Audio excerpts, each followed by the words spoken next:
As the Indian Air Force celebrates its 88th anniversary on Thursday, tributes and best wishes poured in for the brave warriors who sacrificed their lives to safeguard the skies of the country. Prime Minister Narendra Modi joined the Indian Army, the Defence Minister, and crores of citizens in paying tributes to the Indian Air Force for their valor and dedication in protecting the nation. In a video message, PM Modi praised the remarkable growth of the Indian Air Force into a strong and massive defence force. We salute the courage, valor, and might of the Indian Air Force personnel who sacrificed their lives to protect crores of citizens of the country.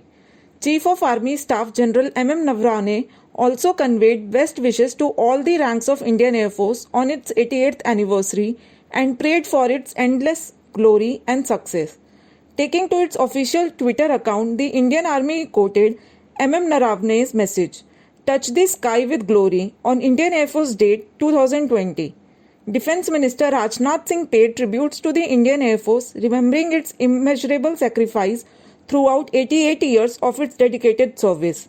Today, Indian Air Force is a lethal and formidable force to reckon with, he said on Twitter.